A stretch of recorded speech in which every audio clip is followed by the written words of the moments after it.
Hi, and welcome to day 17. Look, I think I just realised I had a bit of brain fog a couple of days ago when I said, welcome to the home straight, where you've only got a week left. Goodness gracious, I thought it must have been a 21-day challenge. Of course it's not. It's 28 days, so hang in there. But we are over the hump. So, let's carry on. Day 17, we're talking antioxidants. What is this all about? Antioxidants, free radicals, we hear these bandied about all the time. Well, free radicals are the highly reactive molecules that are generated during oxidation when oxygen is being used for energy. So it's a bit of a byproduct of, generally living and metabolism. The problem is some of those highly reactive molecules can damage your cells, and in particular we're worried about the delicate lining of your arteries.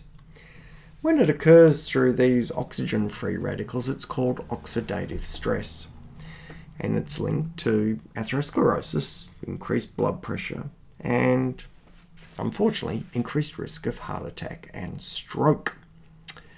So by starting to dampen some of that down, we can improve blood pressure, we can improve blood vessel function, we can reduce inflammation, and we can even reduce the oxidation of the so-called bad cholesterol, the LDL particle.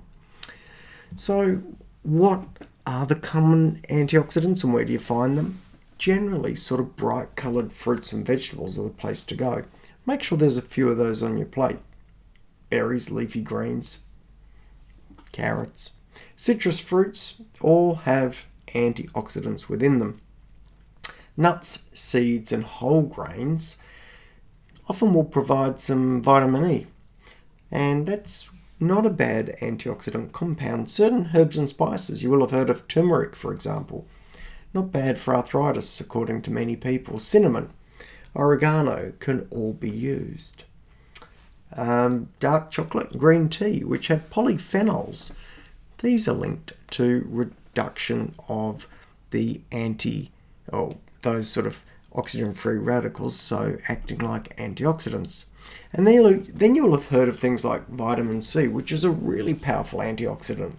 You'll see it in obviously citrus fruit, but it has to be really ripe citrus fruit because the vitamin C doesn't appear in the actual fruit until just days before it drops. So the sort of stuff we buy at the supermarket where the fruit has been picked and packed a couple of weeks early probably doesn't have much vitamin C in it. Vitamin E through nuts, seeds, plant oils, lycopene from tomatoes you may have heard of, even watermelon. Lutein from spinach, kale. Flavonoids, apples, green tea, onions. We used to say red wine, but we can't encourage people to drink red wine anymore because there's no upside to the alcohol. Coenzyme Q10, you may have heard of that, and I've touched on that on some of the other podcasts.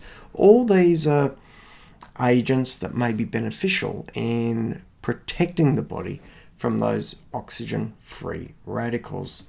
They do have a big role potentially in heart disease. Having a rainbow-type diet is a great way to look after yourself and be proactive in that space, and even thinking about potentially some antioxidant type supplements if you're inclined that way.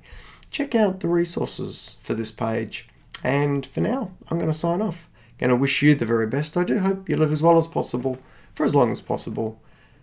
Take care and bye for now.